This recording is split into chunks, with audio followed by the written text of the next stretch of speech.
though he privately thought she would have good reason to be a trifle afraid of the old gentleman, if she had met him in some of his moods. The atmosphere of the whole house being summer-like, Laurie led the way from room to room, letting Jo stop to examine whatever struck her fancy. And so at last they came to the library, where she clapped her hands and pranced, as she always did when especially delighted. It was lined with books, and there were pictures and statues, and distracting little cabinets full of coins and curiosities, and Sleepy Hollow chairs, and queer tables and bronzes, and best of all, a great open fireplace with quaint tiles all round it. "What richness!" sighed Jo, sinking into the depth of a velour chair and gazing about her with an air of intense satisfaction. "Theodore Lawrence, you ought to be the happiest boy in the world," she added impressively. "A fellow can't live on books," said Laurie, shaking his head as he perched on a table opposite. Before he could move, a bell rang, and Jo flew up, exclaiming with alarm, "Mercy me, it's your grandpa." "Well, what if it is? You are not afraid of anything, you know," returned the boy, looking wicked. "I think I am a little bit afraid of him, but I don't know why I should be. Mommy said I might come, and I don't think you're any the worse for it," said Jo, composing herself, though she kept her eyes on the door. "I'm a great deal better for it, and ever so much obliged. I'm only afraid you are very tired of talking to me. It was so pleasant I couldn't bear to stop," said Laurie gratefully. "The doctor to see you, sir," said the maid, beckoned as she spoke. "Would you mind if I left you for a minute? I suppose I must see him," said Laurie. "Don't mind me. I'm happy as a cricket here," answered Jo. Laurie went away, and his guest amused herself in her own way. She was standing before a fine portrait of the old gentleman when the door opened again, and without turning, she said decidedly, "I'm sure now I shouldn't be afraid of him, for he's got kind eyes, though his mouth is grim, and he looks as if he had a tremendous will of his own. He isn't as handsome as my grandfather, but I like him." "Thank you, ma'am," said a gruff voice behind her, and there, to her great dismay, stood old Mr. Lawrence. Poor Jo blushed till she couldn't blush any redder, and her heart began to beat uncomfortably fast as she thought what she had said. For a minute a wild desire to run away possessed her, but that was cowardly, and the girls would laugh at her, so she resolved to stay and get out of the scrape as she could. A second look showed her that the living eyes, under the bushy eyebrows, were kinder even than the painted ones, and there was a sly twinkle in them, which lessened her fear a good deal. The gruff voice was gruffer than ever, as the old gentleman said abruptly, after the dreadful pause, "So you're not afraid of me, hey?" Not much, sir." "And you don't think me as handsome as your grandfather?" "Not quite, sir." "And I've got a tremendous will, have I?" "I only said I thought so." "But you like me in spite of it?" "Yes, I do, sir." The answer pleased the old gentleman. He gave a short laugh, shook hands with her, and putting his finger under her chin, turned up her face, examined it gravely, and let it go, saying with a nod, "You've got your grandfather's spirit if you haven't his face. He was a fine man, my dear, but what is better, he was a brave and an honest one, and I was proud to be his friend." "Thank you, sir." And Jo was quite comfortable after that, for it suited her exactly. "What have you been doing to this boy of mine, hey?" was the next question, sharply put. "Only trying to be neighbourly, sir," said Jo, to how her visit came about. "You think he needs cheering up a bit, do you?" "Yes, sir, he seems a little lonely, and young folks would do him good perhaps. We are only girls, but we should be glad to help if we could, for we don't forget the splendid Christmas present you sent us," said Jo eagerly. "That was the boy's affair. How is the poor woman?" "Doing nicely, sir." And off went Jo, talking very fast, as she told all about the Hummels, in whom her mother had interested richer friends than they were. "Just her father's way of doing good. I shall come and see your mother some fine day. Tell her so. There's the tea bell. We have it early on the boy's account. Come down and go on being neighbourly." "If you'd like to have me, sir." "Shouldn't ask you if I didn't." And Mr. Lawrence offered her his arm with old-fashioned courtesy. What would Meg say to this? Thought Jo, as she was marched away, while her eyes danced with fun as she imagined herself telling the story at home. "Hey, why, what the dickens has come to the fellow?" said the old gentleman, as Laurie came running downstairs and brought up with a start of surprise at the astounding sight of Jo arm in arm with his redoubtable grandfather. "I didn't know you'd come, sir," he began, as Jo gave him a triumphant little glance. "That's evident, by the way you racket downstairs. Come to your tea, sir, and behave like a gentleman." And having pulled the boy's hair by way of a caress, Mr. Lawrence walked on, while Laurie went through a series of comic evolutions behind their backs, which nearly produced an explosion of laughter from Jo. The old gentleman did not say much as he drank his 4 cups of tea, but he watched the young people, who soon chatted away like old friends, and the change in his grandson did not escape him. There was colour, light and life in the boy's face now, vivacity in his manner, and genuine merriment in his laugh. "She's right. The lad is lonely. I'll see what these little girls can do for him," thought Mr. Lawrence, as he looked and listened.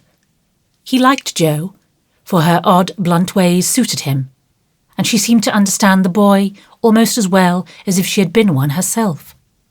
If the Lawrences had been what Jo called prim and poky, she would not have got on at all, for such people always made her shy and awkward. But finding them free and easy, she was so herself and made a good impression. When they rose, she proposed to go, but Laurie said he had something more to show her, and took her away to the conservatory, which had been lighted for her benefit.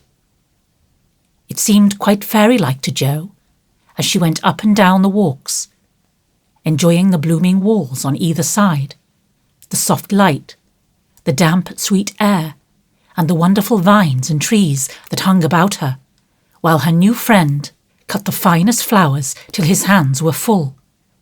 Then he tied them up, saying, with the happy look Jo liked to see, "Please give these to your mother, and tell her I like the medicine she sent me very much."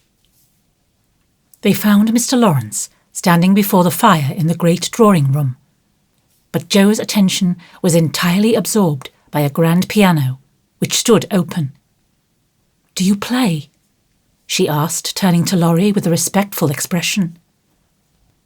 "Sometimes," he answered modestly. "Please do now. I want to hear it, so I can tell Beth." "Won't you first?" "Don't know how. Too stupid to learn, but I love music dearly." So Laurie played and Jo listened, with her nose luxuriously buried in heliotrope and tea roses. Her respect and regard for the Lawrence boy increased very much, for he played remarkably well and didn't put on any airs.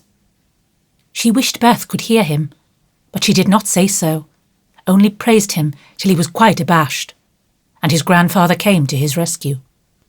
That will do, young lady. Too many sugar plums are not good for him. His music isn't bad, but I hope he will do as well in more important things. Going? Well, I'm much obliged to you, and I hope you'll come again. My respects to your mother. Good night, Dr. Jo." He shook hands kindly, but looked as if something did not please him. When they got into the hall, Joe asked Laurie if she had said something amiss. He shook his head. No, it was me. He doesn't like to hear me play. Why not? I'll tell you some day. John is going home with you, as I can't. No need of that. I am not a young lady, and it's only a step.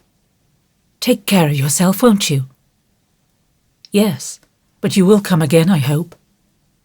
If you promise to come and see us after you are well. I will. Good night, Laurie. Good night, Joe. Good night. When all the afternoon's adventures had been told, the family felt inclined to go visiting in a body, for each found something very attractive in the big house on the other side of the hedge. Mrs Marsh wanted to talk of her father with the old man who had not forgotten him. Meg longed to walk in the conservatory. Beth sighed for the grand piano, and Amy was eager to see the fine pictures and statues. Mother, why didn't Mr Lawrence like to have Laurie play? Asked Joe, who was of an inquiring disposition. I am not sure, but I think it was because his son, Laurie's father, married an Italian lady, a musician, which displeased the old man, who is very proud. The lady was good and lovely and accomplished, but he did not like her, and never saw his son after he married. They both died when Laurie was a little child, and then his grandfather took him home. I fancy the boy, who was born in Italy, is not very strong, and the old man is afraid of losing him, which makes him so careful. Laurie comes naturally by his love of music, for he is like his mother, and I dare say his grandfather fears that he may want to be a musician. At any rate, his skill reminds him of the woman he did not like, and so he glowered, as Joe said. Dear me, how romantic! Exclaimed Meg. How silly, said Joe. Let him be a musician if he wants to, and not plague his life out sending him to college, when he hates to go. That's why he has such handsome black eyes and pretty manners, I suppose. Italians are always nice, said Meg, who was a little sentimental. What do you know about his eyes and his manners? You never spoke to him hardly, cried Joe, who was not sentimental. I saw him at the party, and what you tell shows that he knows how to behave. That was a nice little speech about the medicine Mother sent him. He meant the blancmange, I suppose. How stupid you are, child. He meant you, of course. Did he? And Joe opened her eyes as if it had never occurred to her before. I never saw such a girl. You don't know a compliment when you get it, said Meg, with the air of a young lady who knew all about the matter. I think they are great nonsense, and I'll thank you not to be silly and spoil my fun. Laurie's a nice boy, and I like him, and I won't have any sentimental stuff about compliments and such rubbish. We'll all be good to him, because he hasn't got any mother, and he may come over and see us, mayn't he, Marmee?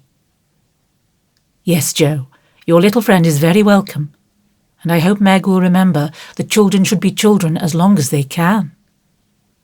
I don't call myself a child, and I'm not in my teens yet, observed Amy.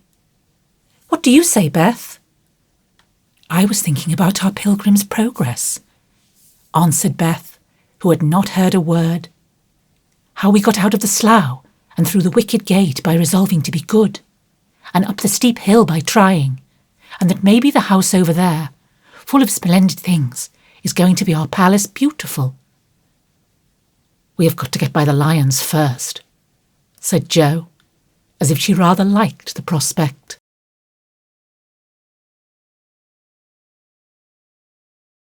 Chapter 6. The big house did prove a palace beautiful, though it took some time for all to get in, and Beth found it very hard to pass the lions. Old Mr Lawrence was the biggest one, but after he had called, said something funny or kind to each one of the girls, and talked over old times with their mother. Nobody felt much afraid of him, except timid Beth.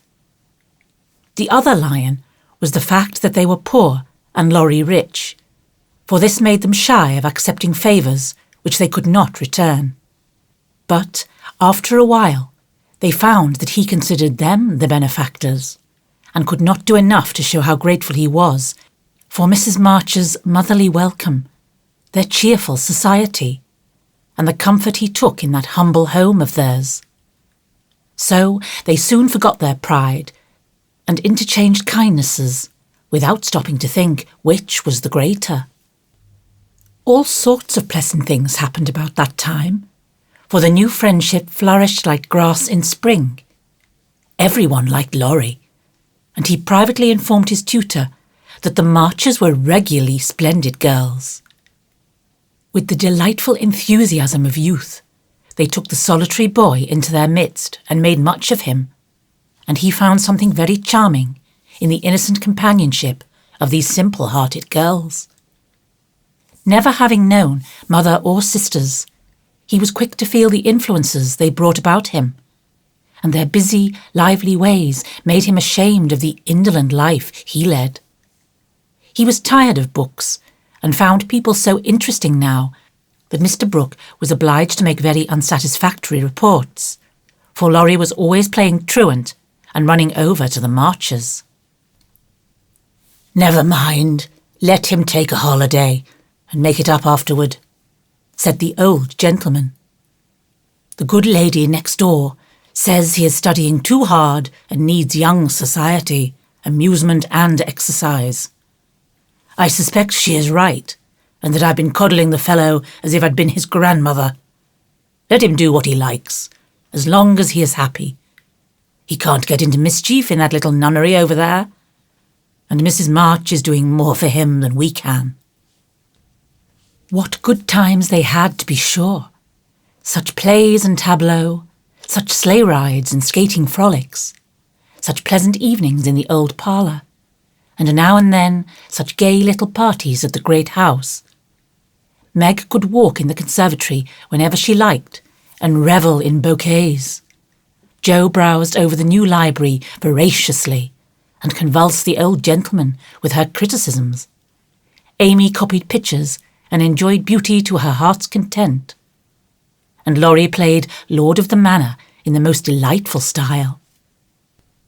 But Beth, though yearning for the grand piano, could not pluck up courage to go to the mansion of bliss, as Meg called it. She went once with Jo, but the old gentleman, not being aware of her infirmity, stared at her so hard from under his heavy eyebrows and said, "Hey," so loud that he frightened her so much her feet chattered on the floor. She never told her mother, and she ran away, declaring she would never go there any more, not even for the dear piano. No persuasions or enticements could overcome her fear, till, the fact coming to Mr Lawrence's ear in some mysterious way, he set about mending matters. During one of the brief calls he made, he artfully led the conversation to music, and talked away about great singers whom he had seen, fine organs he had heard, and told such charming anecdotes that Beth found it impossible to stay in her distant corner, but crept nearer and nearer as if fascinated.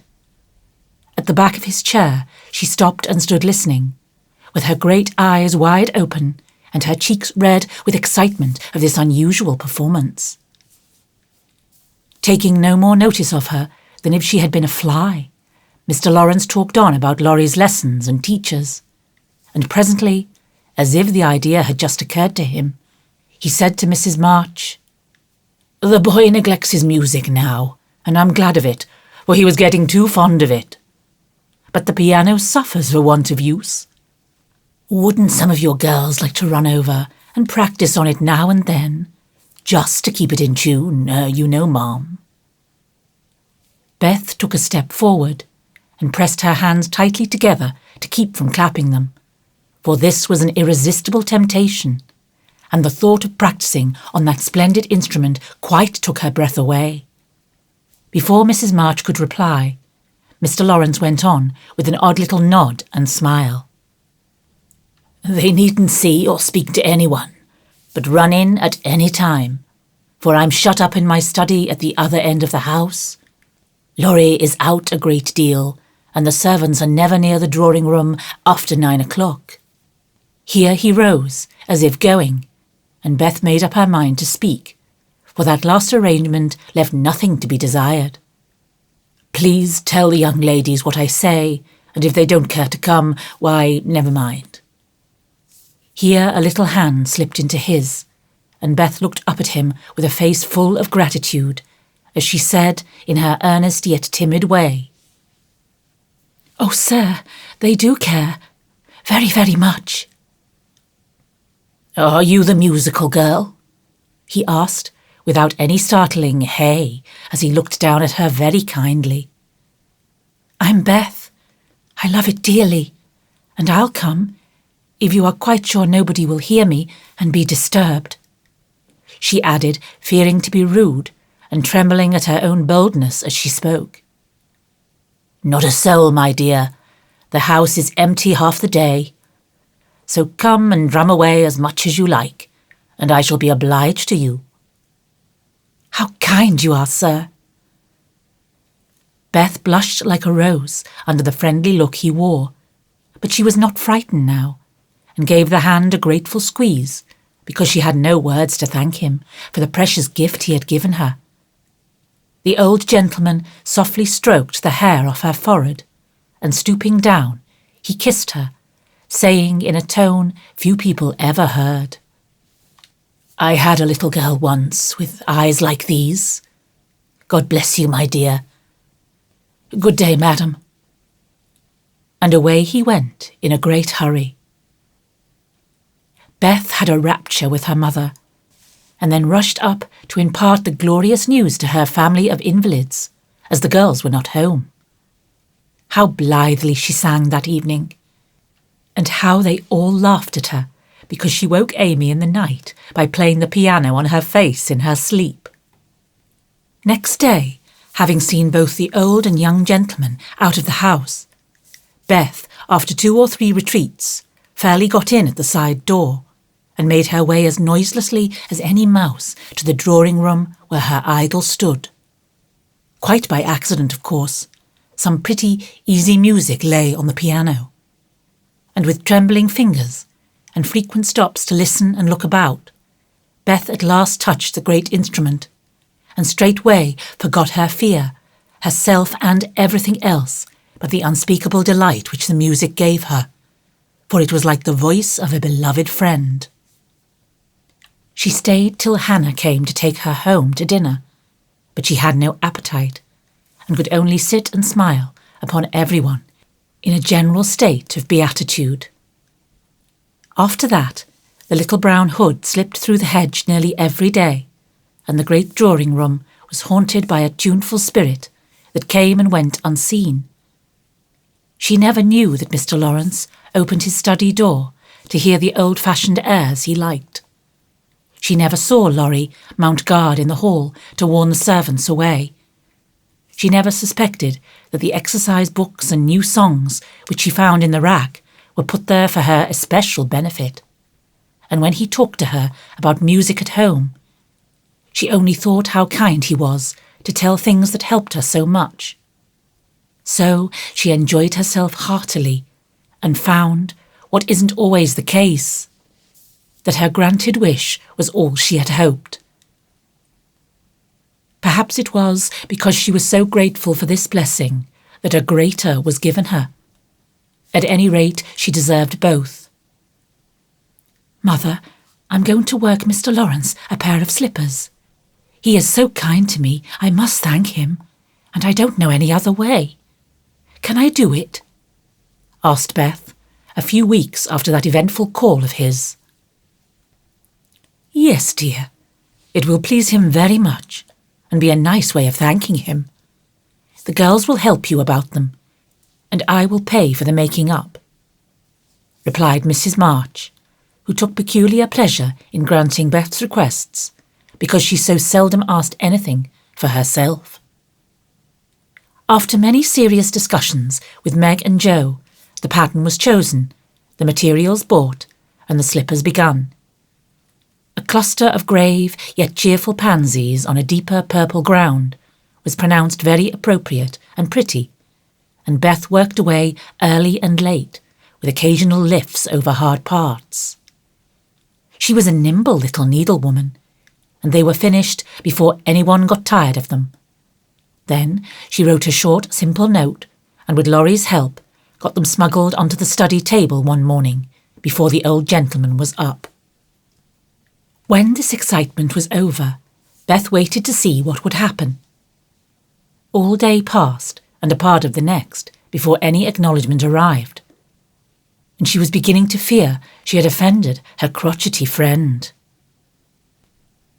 On the afternoon of the second day, she went out to do an errand and give poor Joanna, the invalid doll, her daily exercise.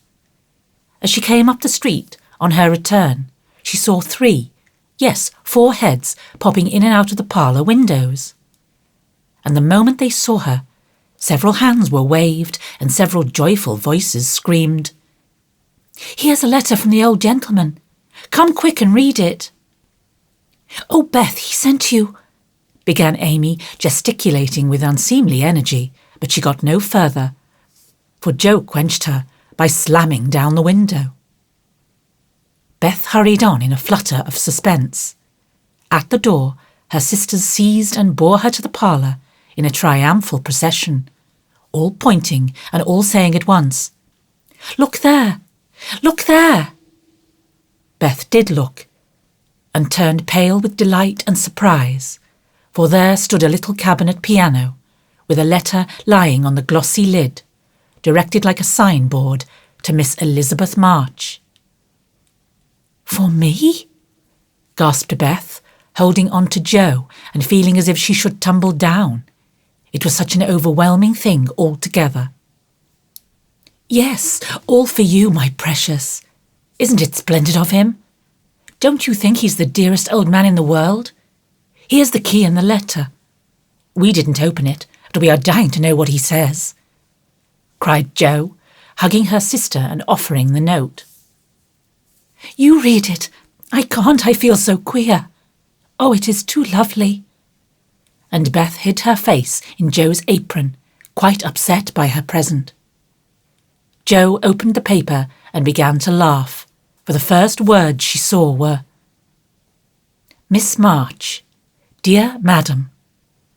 "How nice it sounds. I wish someone would write to me so," said Amy, who thought the old-fashioned address very elegant. "I have had many pairs of slippers in my life, but I never had any that suited me so well as yours," continues Joe. "Heartsease is my favourite flower, and these will always remind me of the gentle giver. I like to pay my debts, so I know you will allow the old gentleman to send you something which once belonged to the little granddaughter he lost. With hearty thanks and best wishes, I remain your grateful friend and humble servant, James Lawrence." "There, Beth, that's an honour to be proud of, I'm sure. Laurie told me how fond Mr. Lawrence used to be of the child who died, and how he kept all her little things carefully. Just think, he's given you her piano. That comes of having big blue eyes and loving music," said Joe, trying to soothe Beth, who trembled and looked more excited than she had ever been before. "See the cunning brackets to hold candles, and the nice green silled, puckered up, with a gold rose in the middle, and the pretty rack and stool all complete," added Meg, opening the instrument and displaying its beauties. "Your humble servant, James Lawrence. Only think of his writing that to you. I'll tell the girls. They'll think it's splendid," said Amy, much impressed by the note.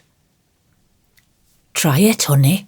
Let's hear the sound of the baby piano," said Hannah, who always took a share in the family joys and sorrows.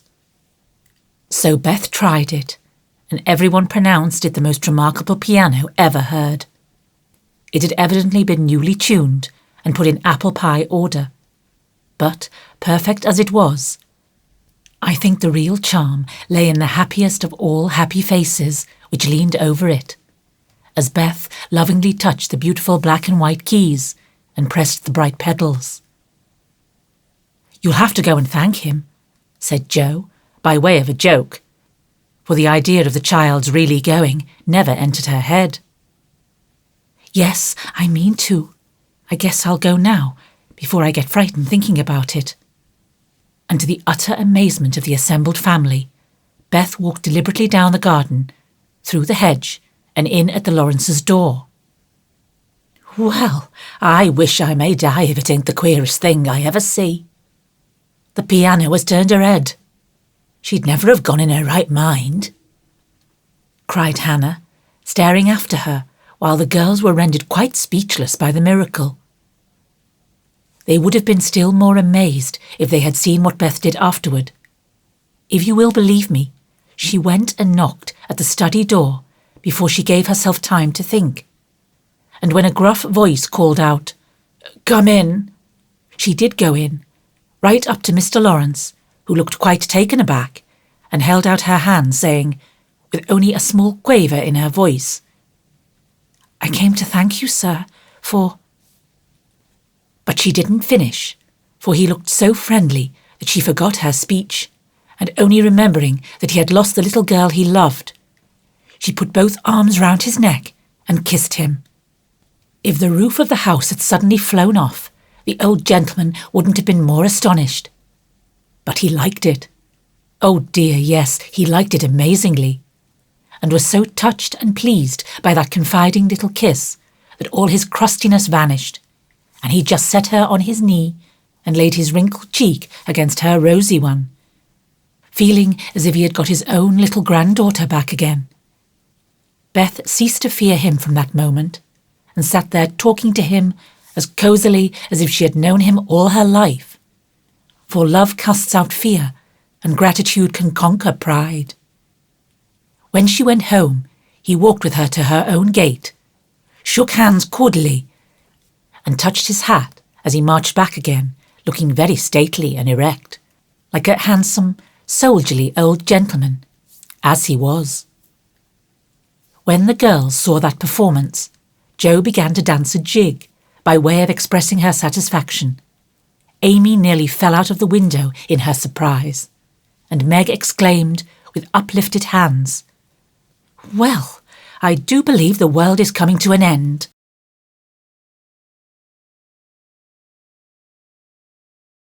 Chapter 7. "That boy is a perfect cyclops, isn't he?"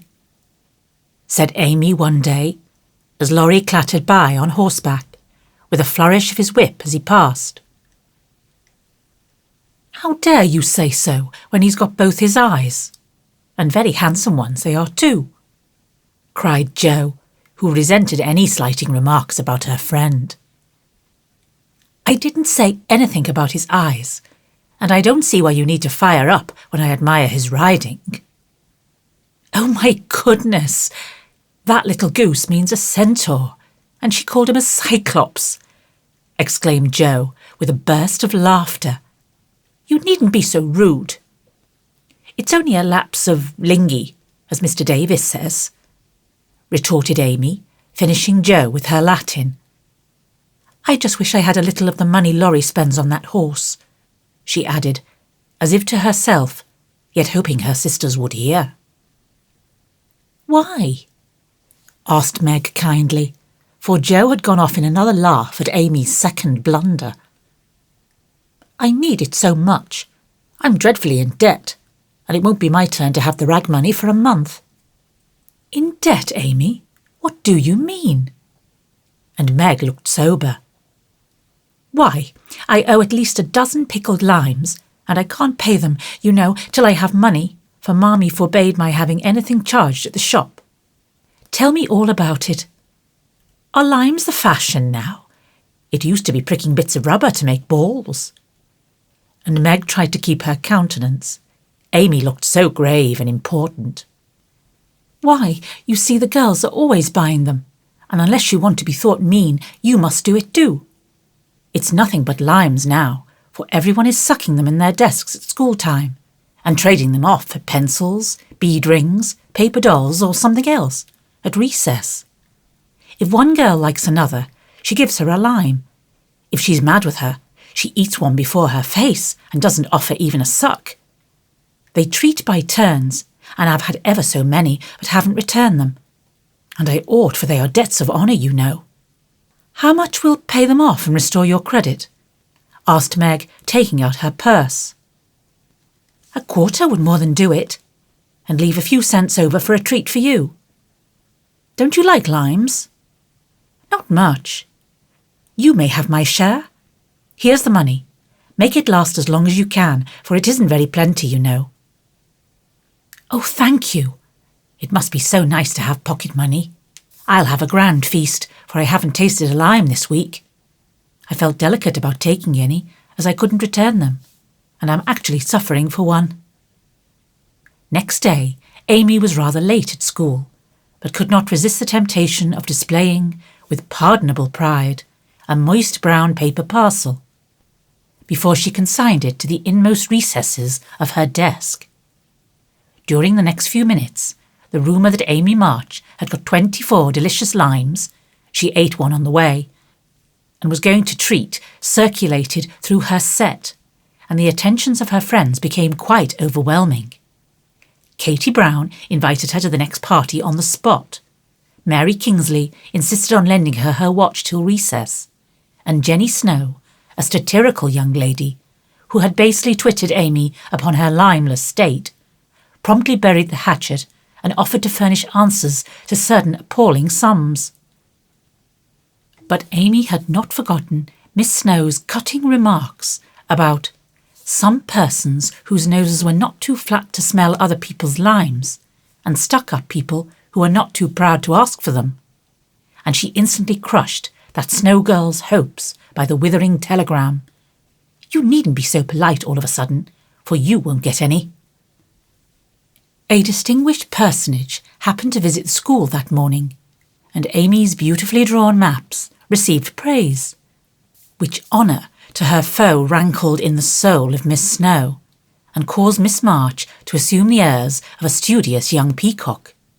But alas, alas, pride goes before a fall, and the revengeful Snow turned the tables with disastrous success. No sooner had the guest paid the usual stale compliments and bowed himself out, than Jenny, under pretence of asking an important question, informed Mr. Davis, the teacher, that Amy March had pickled limes in her desk. Now, Mr. Davis had declared limes a contraband article, and solemnly vowed to publicly ferule the first person who was found breaking the law. This much enduring man had succeeded in banishing chewing gum after a long and stormy war, had made a bonfire of the confiscated novels and newspapers, had suppressed a private post office, had forbidden distortions of the face, nicknames and caricatures, and done all that one man could do to keep 100 rebellious girls in order. Boys are trying enough to human patience, goodness knows, but girls are infinitely more so, especially to nervous gentlemen with tyrannical tempers and no more talent for teaching than Dr. Blimber. Mr. Davis knew any quantity of Greek, Latin, algebra, and ologies of all sorts, so he was called a fine teacher, and manners, morals, feelings, and examples were not considered of any particular importance. It was a most unfortunate moment for denouncing Amy, and Jenny knew it. Mr. Davis had evidently taken his coffee too strong that morning. There was an east wind, which always affected his neuralgia, and his pupils had not done him the credit which he felt he deserved.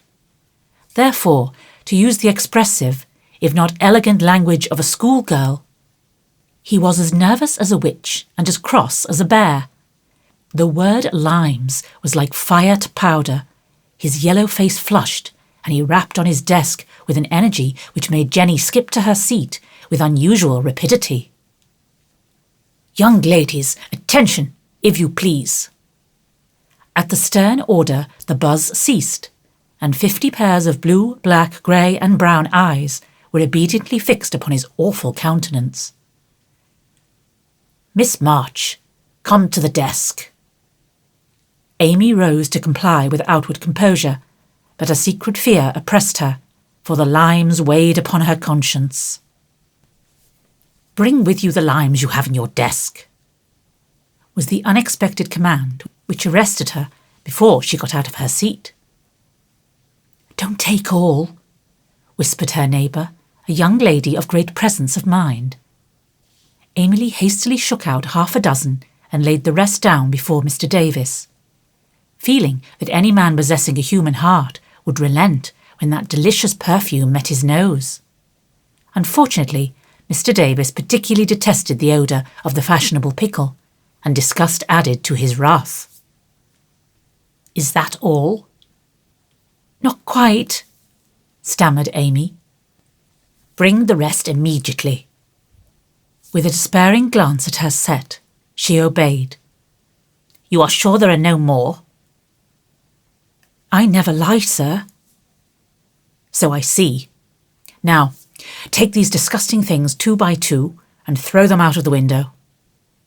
There was a simultaneous sigh, which created quite a little gust, as the last hope fled, and the treat was ravished from their longing lips. Scarlet with shame and anger, Amy went to and fro 6 dreadful times, and as each doomed couple, looking oh so plump and juicy, fell from her reluctant hands, a shout from the street completed the anguish of the girls, for it told them that their feast was being exulted over by the little Irish children, who were their sworn foes. This was too much. All flashed indignant or appealing glances at the inexorable Davis, and one passionate lime lover burst into tears. As Amy returned from her last trip, Mr. Davis gave a portentous and said in his most impressive manner, "Young ladies, you remember what I said to you a week ago. I am sorry this has happened, but I never allow my rules to be infringed, and I never break my word. Miss March, hold out your hand."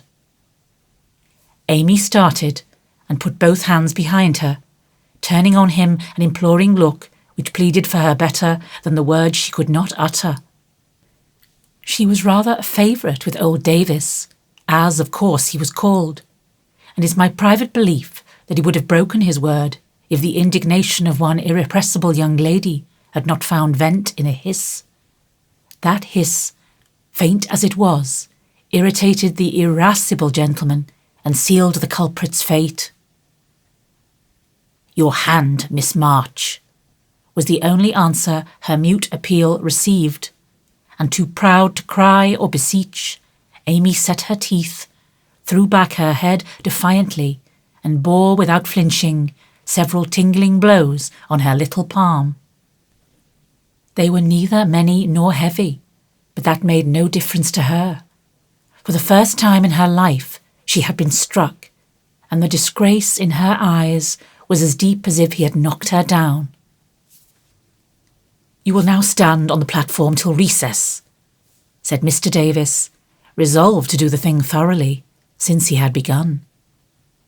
That was dreadful.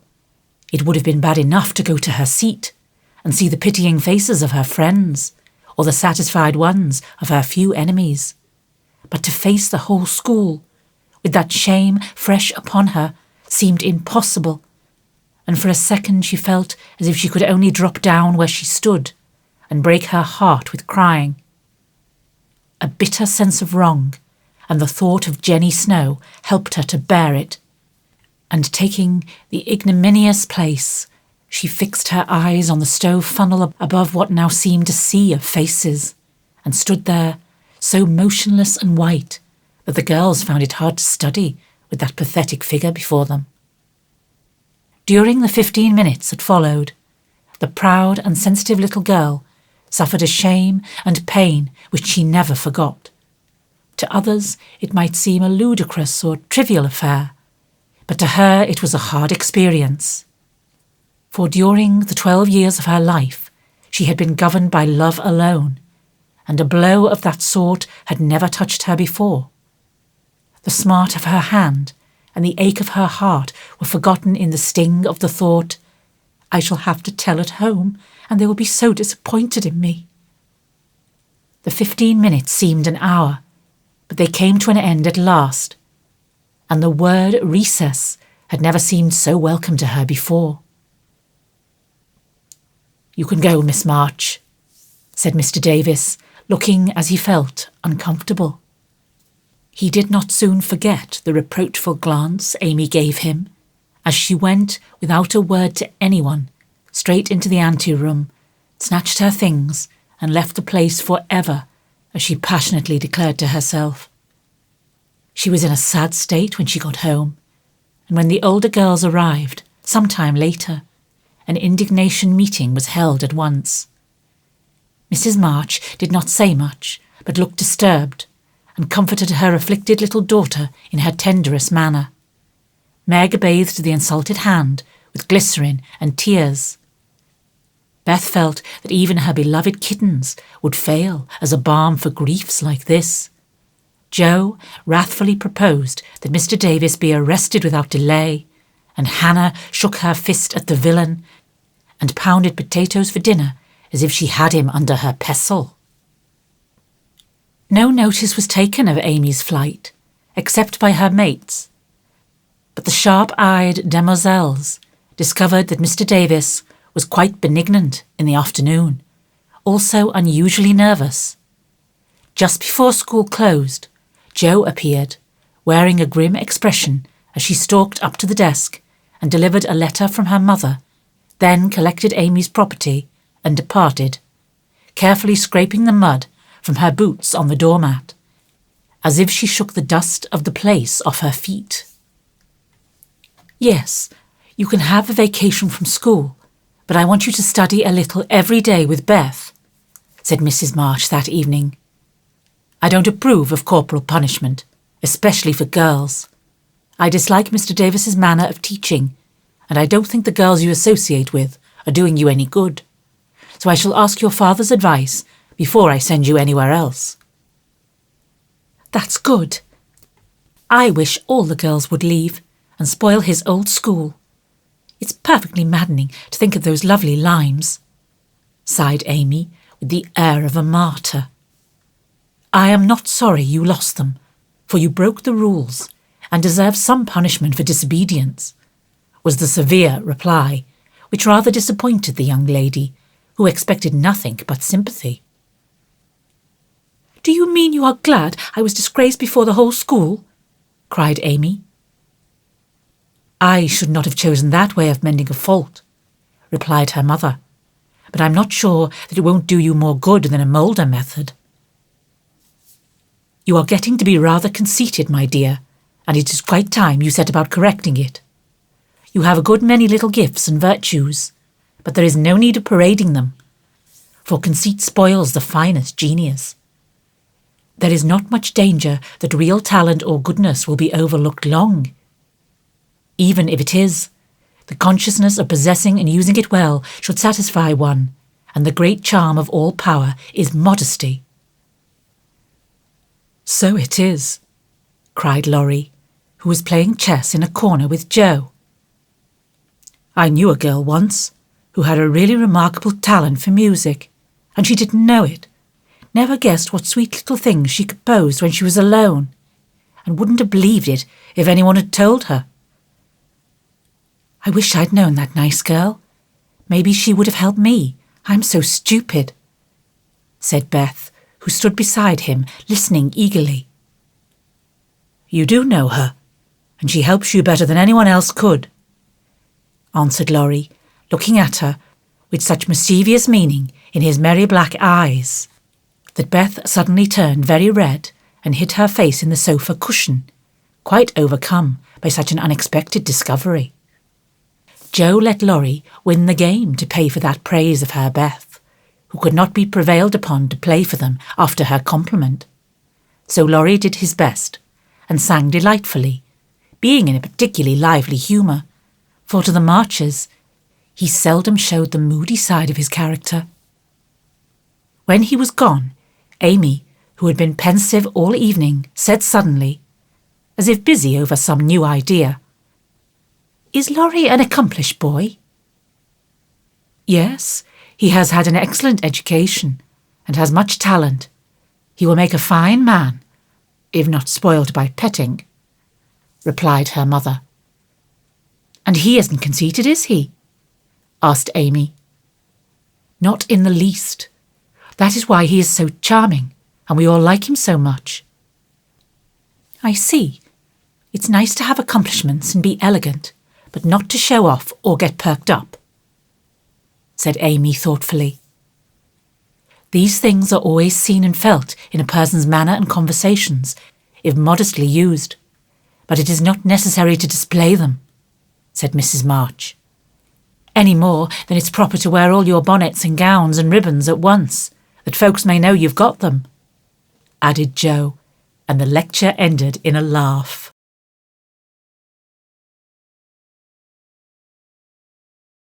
Chapter 8. "Girls, where are you going?" asked Amy, coming into their room one Saturday afternoon and finding them getting ready to go out with an air of secrecy which excited her curiosity. "Never mind, little girls shouldn't ask questions," returned Jo sharply. "Now, if there is anything mortifying to out feelings when we are young, it is to be told that, and to be bidden to 'run away, dear,' is still more trying to us."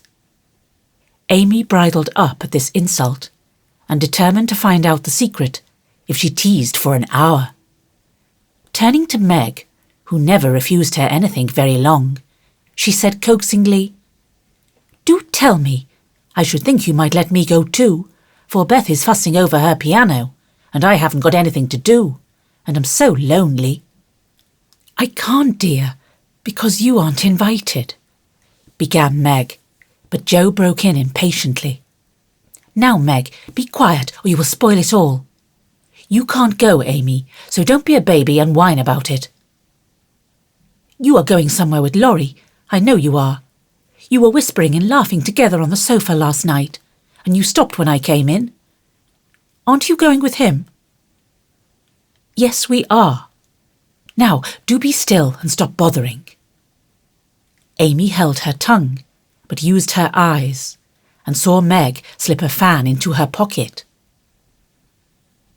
I know.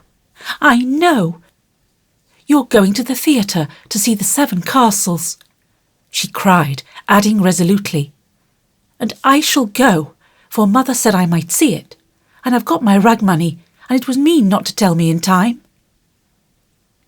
"Just listen to me a minute and be a good child," said Meg soothingly. "Mother doesn't wish you to go this week, because your eyes are not well enough yet to bear the light of this fairy piece. Next week you can go with Beth and Hannah, and have a nice time." "I don't like that half as well as going with you and Laurie. Please let me. I've been sick with this cold so long. And shut up, I'm dying for some fun. Do, Meg. I'll be ever so good," pleaded Amy, looking as pathetic as she could. "Suppose we take her. I don't believe Mother would mind if we bundle her up well," began Meg. "If she goes, I shan't, and if I don't, Laurie won't like it, and it will be very rude after he invited only us to go and drag in Amy. I should think she'd hate to poke herself where she isn't wanted," said Jo crossly, for she disliked the trouble of overseeing a fidgety child when she wanted to enjoy herself. Her tone and manner angered Amy, who began to put on her boots, saying in her most aggravating way, "I shall go. Meg says I may, and if I pay for myself, Laurie hasn't anything to do with it." "You can't sit with us, for our seats are reserved, and you mustn't sit alone. So Laurie will give you his place, and that will spoil our pleasure. Or he'll get another seat for you, and that isn't proper when you weren't asked. You shan't stir a step, so you may just stay where you are," scolded Jo, crosser than ever, having just pricked her finger in her hurry. Sitting on the floor with one boot on, Amy began to cry, and Meg to reason with her, when Laurie called from below, and the 2 girls hurried down, leaving their sister wailing. For now and then she forgot her grown-up ways and acted like a spoilt child. Just as the party was setting out, Amy called over the banisters in a threatening tone. "You'll be sorry for this, Joe March. See if you ain't." "Fiddlesticks," returned Joe, slamming the door. They had a charming time, for the 7 castles of the Diamond Lake was as brilliant and wonderful as heart could wish. But in spite of the comical red imps, sparkling elves, and the gorgeous princes and princesses, Joe's pleasure had a drop of bitterness in it. The Fairy Queen's yellow curls reminded her of Amy, and between the acts she amused herself with wondering what her sister would do to make her sorry for it. She and Amy had had many lively skirmishes in the course of their lives, for both had quick tempers, and were apt to be violent when fairly roused. Amy teased Joe, and Joe irritated Amy, and semi-occasional explosions occurred, of which both were much ashamed afterward. Although the oldest, Joe had the least self-control, and had hard times trying to curb the fiery spirit which was continually getting her into trouble. Her anger never lasted long, and having humbly confessed her fault, she sincerely repented and tried to do better. Her sisters used to say that they rather liked to get Jo into a fury, because she was such an angel afterward. Poor Jo tried desperately to be good, but her bosom enemy was always ready to flare up and defeat her, and it took years of patient effort to subdue it. When they got home, they found Amy reading in the parlour. She assumed an injured air as they came in, never lifted her eyes from her book or asked a single question.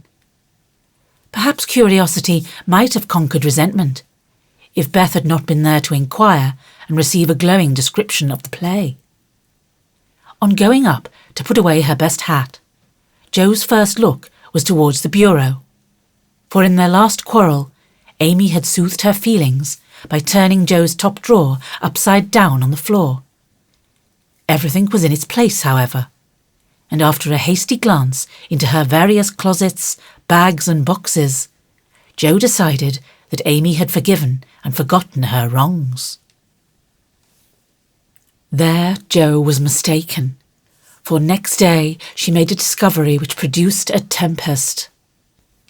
Meg, Beth and Amy were sitting together late in the afternoon when Jo burst into the room, looking excited and demanding breathlessly, "Has anyone taken my book?" Meg and Beth said no at once and looked surprised. Amy poked the fire and said nothing. Jo saw her colour rise and was down upon her in a minute. "Amy, you've got it." "No, I haven't." "You know where it is, then?" "No, I don't." "That's a fib," cried Jo, taking her by the shoulders and looking fierce enough to frighten a much braver child than Amy. "It isn't. I haven't got it, don't know where it is now, and don't care." "You know something about it, and you'd better tell me at once or I'll make you." And Jo gave her a slight shake. "Scold as much as you like, you'll never see your silly old book again," cried Amy, getting excited in her turn. "Why not?" "I burned it up." "What? My little book I was so fond of, and worked over, and meant to finish before Father got home. Have you really burned it?" said Jo, turning very pale, while her eyes kindled and her hands clutched Amy nervously. "Yes, I did. I told you I'd make you pay for being so cross yesterday, and I have, so—" Amy got no farther, for Jo's hot temper mastered her, and she shook Amy till her teeth chattered in her head, crying in a passion of grief and anger. "You wicked, wicked girl! I never can write it again, and I'll never forgive you as long as I live." Meg flew to rescue Amy, and Beth to pacify Jo, but Jo was quite beside herself, and with a parting box on her sister's ear, she rushed out of the room up to the old sofa in the garret, and finished her fight alone. The storm cleared up below, for Mrs Marsh came home, and having heard the story, soon brought Amy to a sense of the wrong she had done her sister. Jo's book was the pride of her heart, and was regarded by her family as a literary sprout of great promise. It was only 6 little fairy tales, but Jo had worked over them patiently, putting her whole heart into her work, hoping to make something good enough to print. She had just copied them with great care and had destroyed the old manuscript, so that Amy's bonfire had consumed the loving work of several years. It seemed a small loss to others, but to Jo it was a dreadful calamity, and she felt that it never could be made up to her. Beth mourned as for a departed kitten, and Meg refused to defend her pet. Mrs Marsh looked grave and grieved, and Amy felt that no one would love her till she had asked pardon for the act which she now regretted more than any of them. When the tea bell rang, Jo appeared, looking so grim and unapproachable that it took all Amy's courage to say meekly, "Please forgive me, Jo. I'm very, very sorry." "I never shall forgive you," was Jo's stern answer, and from that moment she ignored Amy entirely.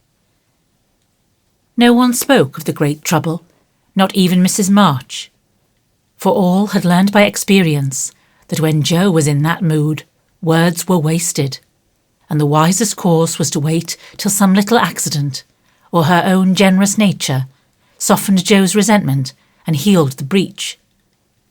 It was not a happy evening, for though they sewed as usual, while their mother read aloud from Bremner, Scott, or Edgeworth, something was wanting, and the sweet home peace was disturbed. They felt this most when singing time came, for Beth could only play. Jo stood dumb as a stone, and Amy broke down, so Meg and Mother sang alone. But in spite of their efforts to be as cheery as larks, the flute-like voices did not seem to chord as well as usual, and all felt out of tune. As Jo received her good-night kiss, Mrs Marsh whispered gently, "My dear, don't let the sun go down upon your anger. Forgive each other, help each other, and begin again tomorrow." Jo wanted to lay her head down on that motherly bosom and cry her grief and anger all away, but tears were an unmanly weakness, and she felt so deeply injured that she really couldn't quite forgive yet. So she winked hard, shook her head, and said gruffly, because Amy was listening, "It was an abominable thing, and she doesn't deserve to be forgiven." With that, she marched off to bed, and there was no merry or confidential gossip that night. Amy was much offended that her overtures of peace had been repulsed, and began to wish she had not humbled herself, to feel more injured than ever, and to plume herself on her superior virtue in a way which was particularly exasperating. Jo still looked like a thundercloud, and nothing went well all day. It was bitter cold in the morning. She dropped her precious turnover in the gutter. Aunt March had an attack of the fidgets. Meg was sensitive. Beth would look grieved and wistful when she got home, and Amy kept making remarks about people who were always talking about being good, and yet wouldn't even try when other people set them a virtuous example. "Everybody is so hateful. I'll ask Laurie to go skating. He is always kind and jolly, and will put me to rights, I know," said Jo to herself, and off she went. Amy heard the clash of skates, and looked out with an impatient exclamation. "There, she promised I should go next time, for this is the last skate we shall have. But it's no use to ask such a crosspatch to take me." "Don't say that. You are very naughty, and it is hard to forgive the loss of her precious little book. But I think she might do it now, and I guess she will, if you try her at the right minute," said Meg. "Go after them. Don't say anything till Jo has got good-natured with Laurie, Then take a quiet minute and just kiss her, or do some kind thing, and I'm sure she'll be friends again with all her heart." "I'll try," said Amy, for the advice suited her, and after a flurry to get ready, she ran after the friends, who were just disappearing over the hill. It was not far to the river, but both were ready before Amy reached them. Joe saw her coming and turned her back. Laurie did not see, for he was carefully skating along the shore, sounding the ice, for a warm spell had preceded the cold snap. "I'll go on to the first bend and see if it's all right before we begin to race," Amy heard him say as he shot away, looking like a young Russian in his fur-trimmed coat and cap.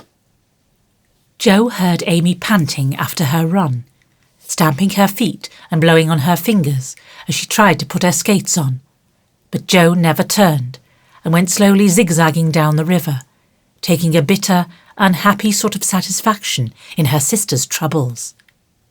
She had cherished her anger till it grew strong and took possession of her, as evil thoughts and feelings always do unless cast out at once. As Laurie turned the bend, he shouted back, "Keep near the shore. It isn't safe in the middle." Joe heard, but Amy was struggling to her feet and did not catch a word. Joe glanced over her shoulder, and the little demon she was harbouring said in her ear, "No matter whether she heard or not, let her take care of herself." Laurie had vanished round the bend. Joe was just at the turn, and Amy far behind, striking out towards the smoother ice in the middle of the river. For a minute, Joe stood still with a strange feeling in her heart. Then she resolved to go on. But something held and turned her round, just in time to see Amy throw up her hands and go down, with a sudden crash of rotten ice, the splash of water, and a cry that made Joe's heart stand still with fear. She tried to call Laurie, but her voice was gone. She tried to rush forward, but her feet seemed to have no strength in them, and for a second she could only stand motionless, staring with a terror-stricken face at the little blue hood above the black water. Something rushed swiftly by her, and Laurie's voice cried out, "Bring a rail! Quick, quick!"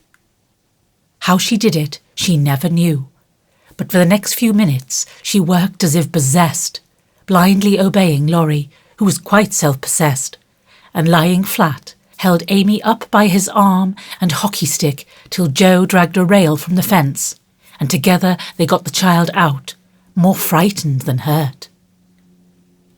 "Now then, we must walk her home as fast as we can.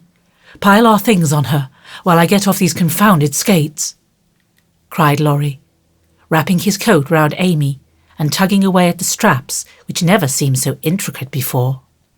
Shivering, dripping and crying, they got Amy home, and after an exciting time of it, she fell asleep, rolled in blankets before a hot fire. During the bustle, Joe had scarcely spoken, but flown about, looking pale and wild, with her things half off, her dress torn, and her hands cut and bruised by ice and rails and refractory buckles. When Amy was comfortably asleep, the house quiet, and Mrs Marsh sitting by the bed, she called Joe to her and began to bind up the hurt hands. "Are you sure she is safe?" whispered Joe, looking remorsefully at the golden head, which might have been swept away from her sight forever under the treacherous ice. "Quite safe, dear. She is not hurt, and won't even take cold, I think. You were so sensible in covering and getting her home quickly," replied her mother cheerfully. "Laurie did it all. I only let her go. Mother, if she should die, it would be my fault." And Joe dropped down beside the bed in a passion of penitent tears, telling all that had happened, bitterly condemning her hardness of heart, and sobbing out her gratitude for being spared the heavy punishment which might have come upon her. "It's my dreadful temper. I try to cure it.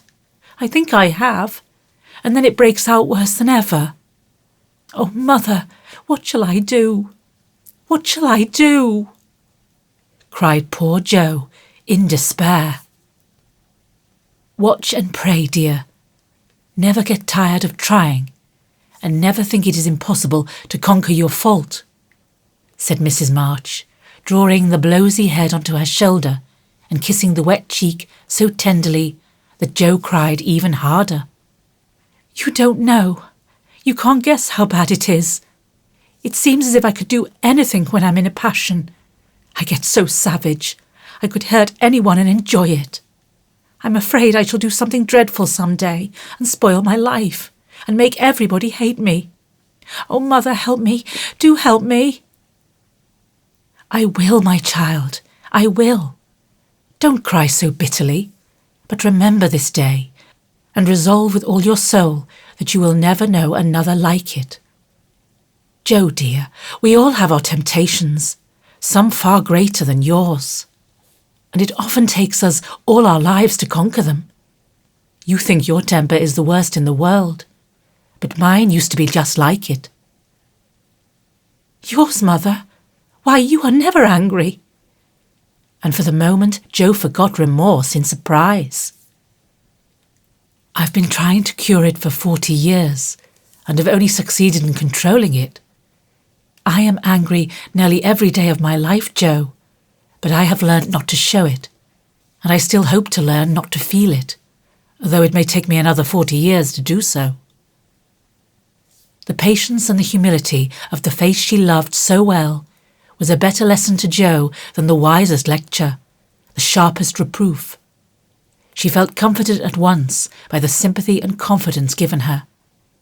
The knowledge that her mother had a fault like hers, and tried to mend it, made her own easier to bear, and strengthened her resolution to cure it, though 40 years seemed rather a long time to watch and pray to a girl of 15. "Mother, are you angry when you fold your lips tight together and go out of the room sometimes when Aunt March scolds or people worry you?" asked Jo, feeling nearer and dearer to her mother than ever before. "Yes, I've learned to check the hasty words that rise to my lips, and when I feel that they mean to break out against my will, I just go away for a minute, and give myself a little shake for being so weak and wicked," answered Mrs March with a sigh and a smile as she smoothed and fastened up Jo's dishevelled hair. "How did you learn to keep still? That is what troubles me, for the sharp words fly out before I know what I'm about, and the more I say, the worse I get, till it's a pleasure to hurt people's feelings and say dreadful things. Tell me how you do it, Mommy dear. My good mother used to help me." "As you do us," interrupted Jo with a grateful kiss. "But I lost her when I was a little older than you are, and for years had to struggle on alone, for I was too proud to confess my weakness to anyone else. I had a hard time, Jo, and shed a good many bitter tears over my failures, for in spite of my efforts, I never seemed to get on. Then your father came, and I was so happy that I found it easy to be good. But by and by, when I had 4 little daughters round me, and we were poor, then the old trouble began again. For I am not patient by nature, and it tried me very much to see my children wanting anything." "Poor Mother, what helped you then?" "Your father, Jo. He never loses patience, never doubts or complains, but always hopes and works and waits so cheerfully that one is ashamed to do otherwise before him. He helped and comforted me, and showed me that I must try to practice all the virtues I would have my little girls possess, for I was their example. It was easier to try for your sakes than for my own. A startled or surprised look from one of you when I spoke sharply rebuked me more than any words could have done, and the love, respect and confidence of my children was the sweetest reward I could receive for my efforts to be the woman I would have them copy. Oh, Mother, if I'm ever half as good as you, I shall be satisfied," cried Jo, much touched. I hope you will be a great deal better, dear, but you must keep watch over your bosom enemy, as father calls it, or it may sadden, if not spoil, your life. You have had a warning. Remember it and try with heart and soul to master this quick temper, before it brings you greater sorrow and regret than you have known today. I will try, Mother, I truly will. But you must help me, remind me, and keep me from flying out. I used to see father sometimes put his finger on his lips and look at you with a very kind but sober face, and you always folded your lips tight and went away. Was he reminding you then? Asked Jo, softly. Yes, I asked him to help me so, and he never forgot it, but saved me from many a sharp word by that little gesture and kind look. Jo saw that her mother's eyes filled and her lips trembled as she spoke, and fearing that she had said too much, she whispered anxiously, "Was it wrong to watch you and to speak of it? I didn't mean to be rude, but it's so comfortable to say all I think to you and feel so safe and happy here." "My Jo, you may say anything to your mother, for it is my greatest happiness and pride to feel that my girls confide in me and know how much I love them." "I thought I'd grieved you." "No, dear, but speaking of father reminded me how much I miss him, how much I owe him, and how faithfully I should watch and work to keep his little daughters safe and good for him." "Yet you told him to go, Mother, and didn't cry when he went, and never complain now or seem as if you needed any help," said Jo, wondering. "I gave my best to the country I love, and kept my tears till he was gone. Why should I complain, when we both have merely done our duty, and will surely be the happier for it in the end? If I don't seem to need help, it is because I have a better friend, even than father, to comfort and sustain me. My child, the troubles and temptations of your life are beginning, and may be many, but you can overcome and outlive them all if you learn to feel the strength and tenderness of your heavenly Father as you do that of your earthly one. The more you love and trust him, and the less you will depend on human power and wisdom. His love and care never tire or change, can never be taken from you, but may become the source of lifelong peace, happiness, and strength. Believe this heartily, and go to God with all your little cares and hopes and sins and sorrows as freely and confidingly as you come to your mother." Jo's only answer was to hold her mother close, and in the silence which followed, the sincerest prayer she had ever prayed left her heart without words. For in that sad yet happy hour, she had learned not only the bitterness of remorse and despair, but the sweetness of self-denial and self-control, and led by her mother's hand, she had drawn nearer to the friend who always welcomes every child with a love stronger than that of any father, tenderer than that of any mother. Amy stirred and sighed in her sleep, and as if eager to begin at once to mend her fault, Jo looked up with an expression on her face which it had never worn before. "I let the sun go down on my anger. I wouldn't forgive her, and today, if it hadn't been for Laurie, it might have been too late. How could I be so wicked?" said Jo, half aloud, as she leaned over her sister, softly stroking the wet hair scattered on the pillow. As if she heard, Amy opened her eyes and held out her arms, with a smile that went straight to Jo's heart. Neither said a word, but they hugged one another close in spite of the blankets, and everything was forgiven and forgotten in one hearty kiss.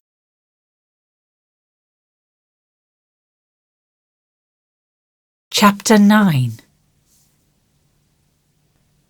"I do think it was the most fortunate thing in the world that those children should have measles just now," said Meg, one April day, as she stood packing the go-abroady trunk in her room, surrounded by her sisters. And so nice of Annie Moffat not to forget her promise. A whole fortnight of fun will be regularly splendid, replied Jo, looking like a windmill as she folded skirts with her long arms. And such lovely weather, I'm so glad of that, added Beth, tidily sorting neck and hair ribbons in her best box, lent for the great occasion. I wish I was going to have a fine time and wear all these nice things, said Amy with her mouth full of pins, as she artistically replenished her sister's cushion. I wish you were all going, but as you can't, I shall keep my adventures to tell you when I come back. I'm sure it's the least I can do when you have been so kind, lending me things and helping me get ready, said Meg, glancing round the room at the very simple outfit, which seemed nearly perfect in their eyes. What did Mother give you out of the treasure box? Asked Amy, who had not been present at the opening of a certain cedar chest, in which Mrs Marsh kept a few relics of past splendour as gifts for her girls when the proper time came. A pair of silk stockings, that pretty carved fan, and a lovely blue sash. I wanted the violet silk, but there isn't time to make it over, so I must be contented with my old tarlatan.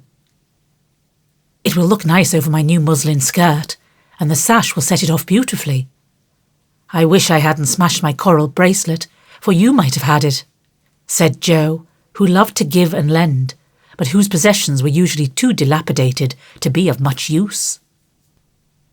There is a lovely old-fashioned pearl set in the treasure chest, but Mother said real flowers were the prettiest ornament for a young girl, and Laurie promised to send me all I want, replied Meg. Now, let me see. There's my new grey walking suit. Just curl up the feather in my hat, Beth. Then my poplin for Sunday, and the small party. It looks heavy for spring, doesn't it? The violet silk would be so nice. Oh dear. Never mind.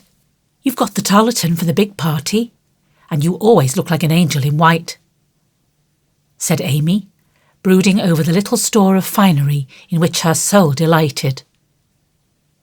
It isn't low-necked, and it doesn't sweep enough, but it will have to do. My blue house dress looks so well, turned and freshly trimmed, that I feel as if I've got a new one. My silk sack isn't a bit the fashion, and my bonnet doesn't look like Sally's. I didn't like to say anything, but I was sadly disappointed in my umbrella. I told Mother black with a white handle, but she forgot and bought a green one with a yellowish handle. It's strong and neat, so I ought not to complain.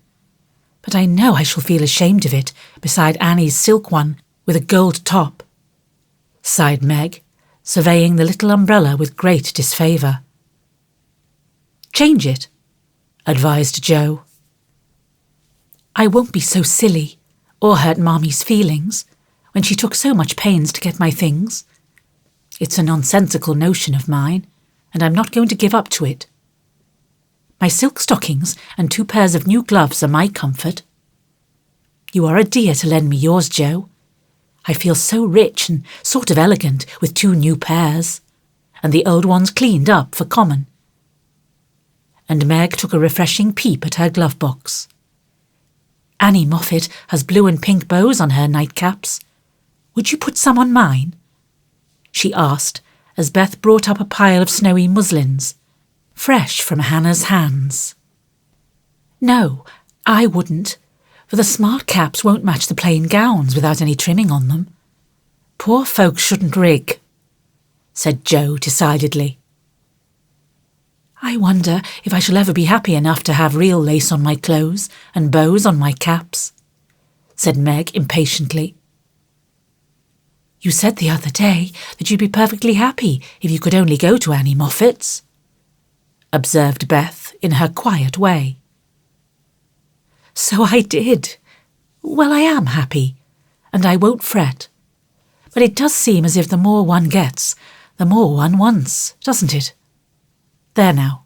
The trays are ready and everything in but my ball dress, which I shall leave for Mother to pack, said Meg, cheering up, as she glanced from the half-filled trunk to the many times pressed and mended white tarlatan, which she called her ball dress with an important air.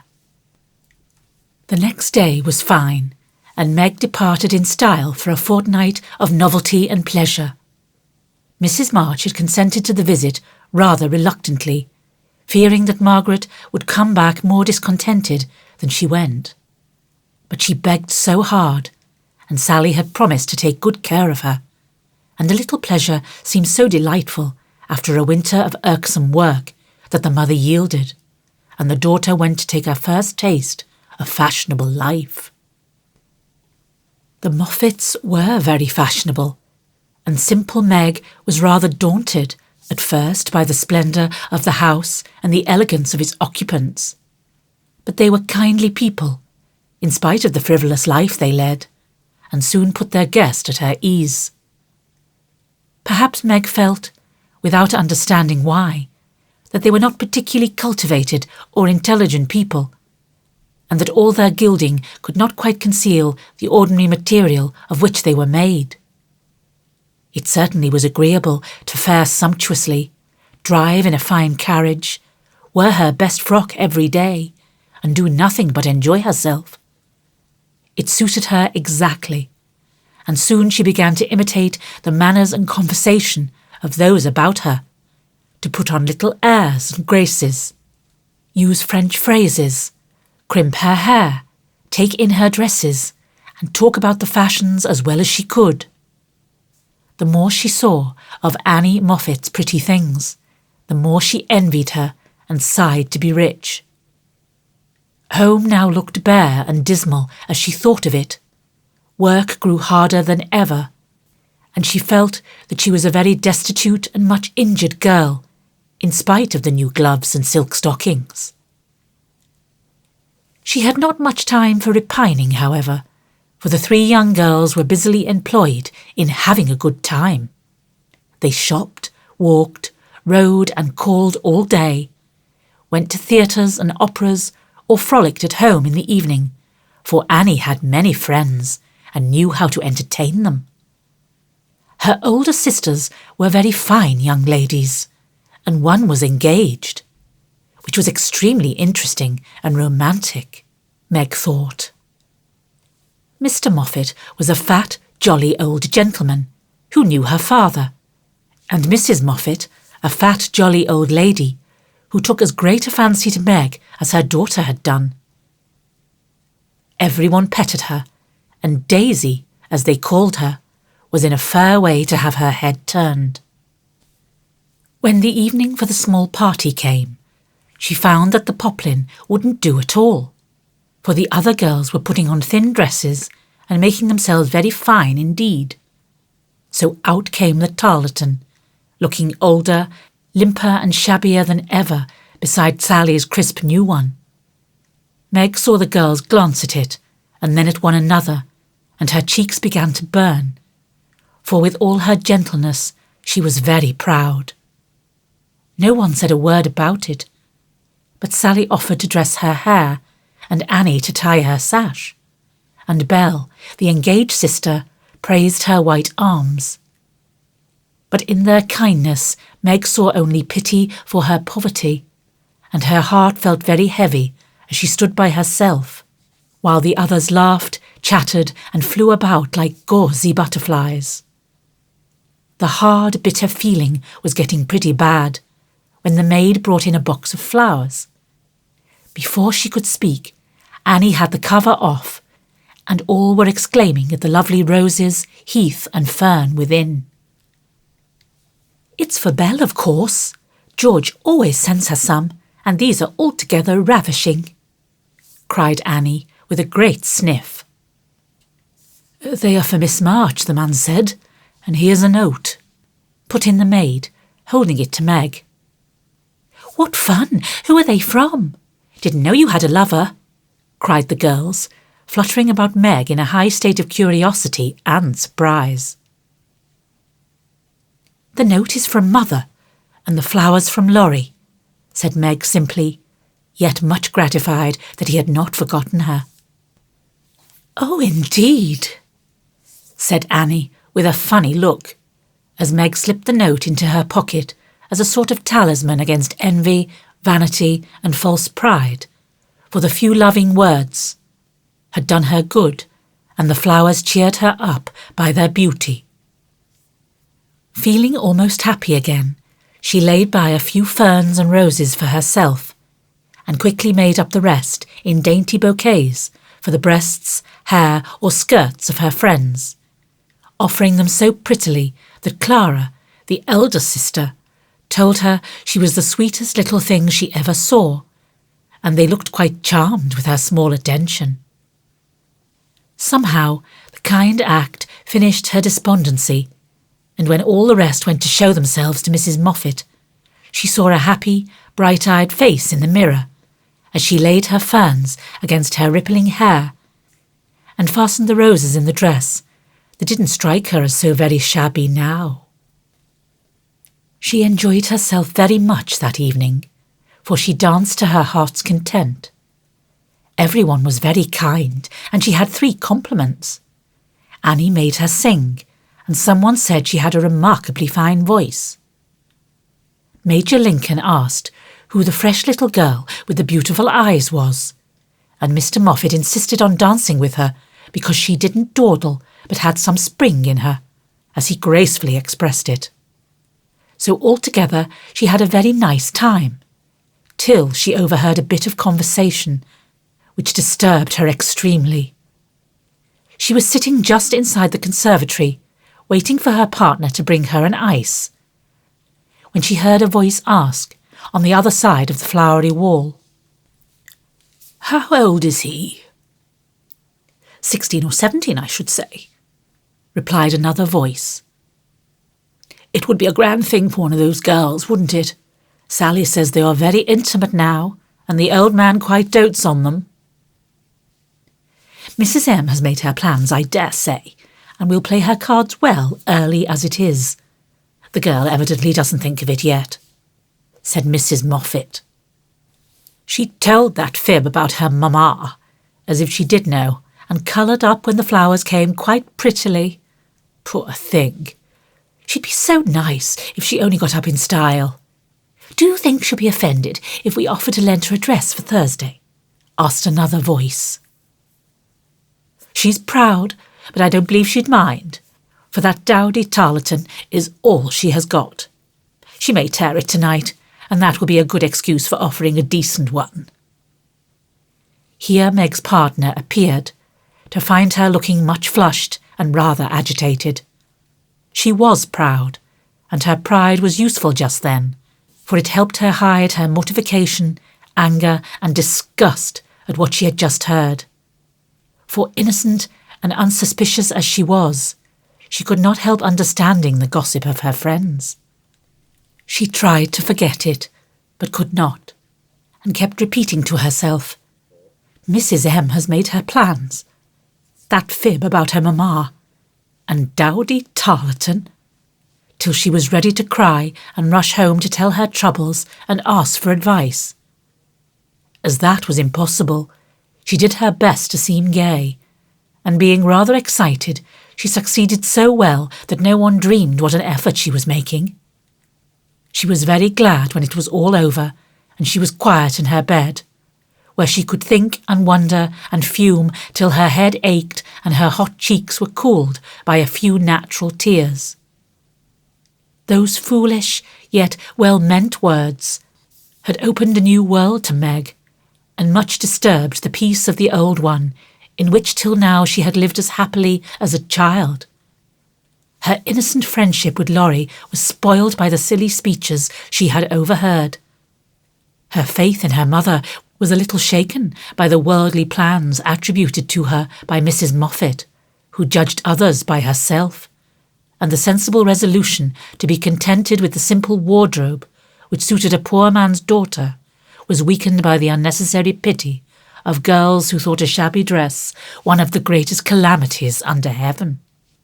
Poor Meg had a restless night, and got up heavy-eyed, unhappy, half resentful towards her friends, and half ashamed of herself for not speaking out frankly and setting everything right.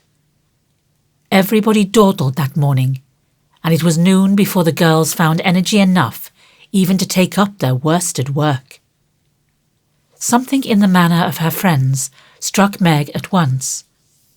They treated her with more respect, she thought, took quite a tender interest in what she said, and looked at her with eyes that plainly betrayed curiosity.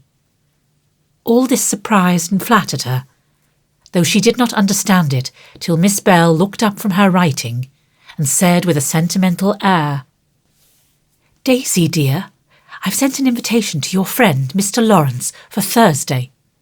We should like to know him, and it's only a proper compliment to you." Meg coloured, but a mischievous fancy to tease the girls made her reply demurely, "You are very kind, but I'm afraid he won't come." "Why not, Sherry?" asked Miss Bell. "He's too old." "My child, what do you mean? What is his age, I beg to know?" cried Miss Clara. "Nearly 70, I believe," answered Meg, counting stitches to hide the merriment in her eyes. "You sly creature! Of course we meant the young man," exclaimed Miss Bell, laughing. "There isn't any. Laurie is only a little boy." And Meg laughed also at the queer look which the sisters exchanged as she thus described her supposed lover. "About your age?" Nan said. "Nearer my sister Jo's. I am 17 in August," returned Meg, tossing her head. "It's very nice of him to send you flowers, isn't it?" said Annie, looking wise about nothing. "Yes, he often does, to all of us, for their house is full and we are so fond of them. My mother and old Mr. Lawrence are friends, you know, so it is quite natural that we children should play together." And Meg hoped they would say no more. "It's evident Daisy isn't out yet," said Miss Clara to Belle with a nod. "Quite a pastoral state of innocence all round," returned Miss Bell with a shrug. "I'm going out to get some little matters for my girls. Can I do anything for you, young ladies?" asked Mrs. Moffat, lumbering in like an elephant in silk and lace. "No, thank you, ma'am," replied Sally. "I've got my new pink silk for Thursday and don't want a thing." "Nor I," began Meg, but stopped because it occurred to her that she did want several things and could not have them. "What shall you wear?" asked Sally. "My old white one again, if I can mend it fit to be seen. It got sadly torn last night," said Meg, trying to speak quite easily but feeling very uncomfortable. "Why don't you send home for another?" said Sally, who was not an observing young lady. "I haven't got any other." It cost Meg an effort to say that, but Sally did not see it and exclaimed in amiable surprise, "Only that? How funny!" She did not finish her speech, for Belle shook her head at her and broke in, saying kindly, "Not at all. Where is the use of having a lot of dresses when she isn't out yet?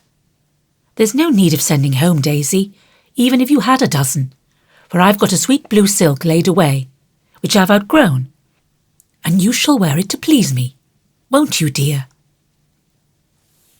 "You are very kind, but I don't mind my old dress if you don't. It does well enough for a little girl like me," said Meg. "Now, do let me please myself by dressing you up in style. I admire to do it, and you'll be a regular little beauty with a touch here and there. I shan't let anyone see you till you are done, and then we'll burst upon them like Cinderella and her godmother going to the ball," said Belle in her persuasive tone. Meg couldn't refuse the offer so kindly made, for a desire to see if she would be a little beauty after touching up caused her to accept and forget all her former uncomfortable feelings towards the Moffats.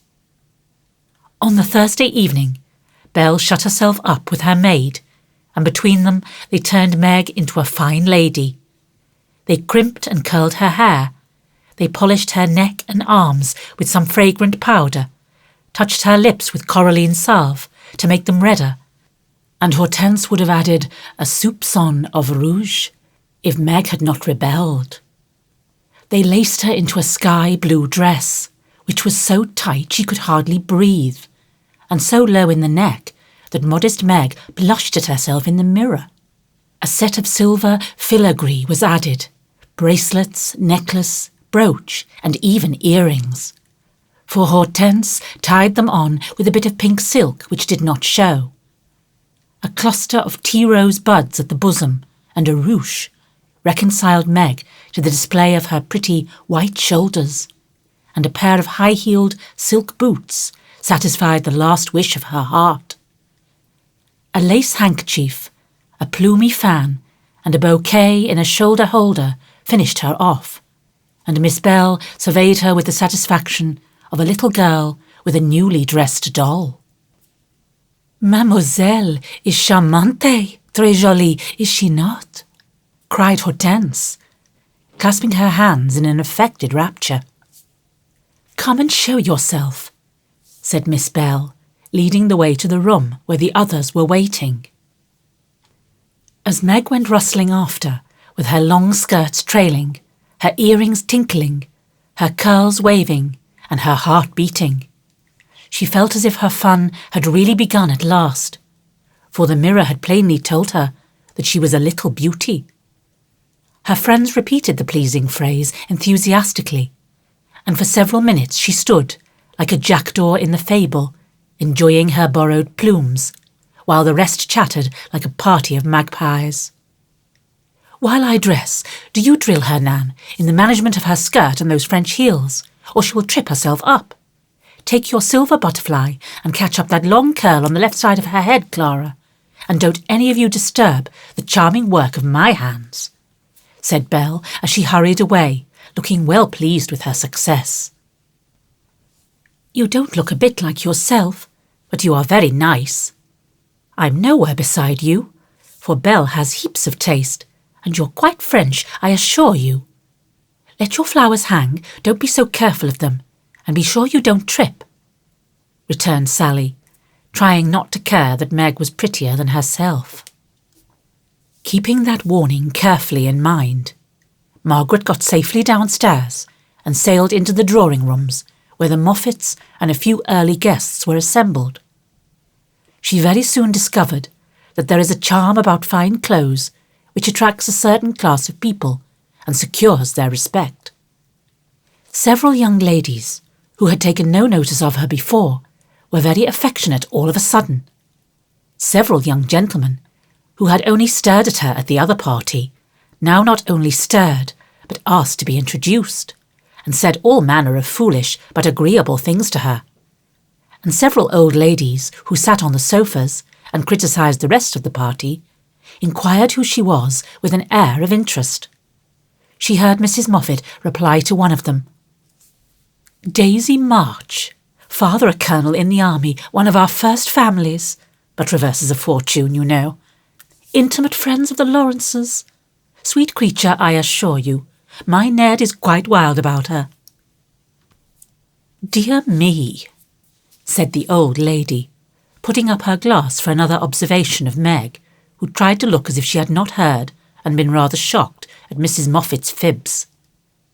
The queer feeling did not pass away, but she imagined herself acting the new part of fine lady, and so got on pretty well, though the tight dress gave her a side ache. The train kept getting under her feet, and she was in constant fear lest her earrings should fly off and get lost or broken. She was flirting her fan and laughing at the feeble jokes of a young gentleman who tried to be witty, when she suddenly stopped laughing and looked confused. For just opposite, she saw Laurie. He was staring at her with undisguised surprise, and disapproval also, she thought, for though he bowed and smiled, yet something in his honest eyes made her blush and wish she had her old dress on.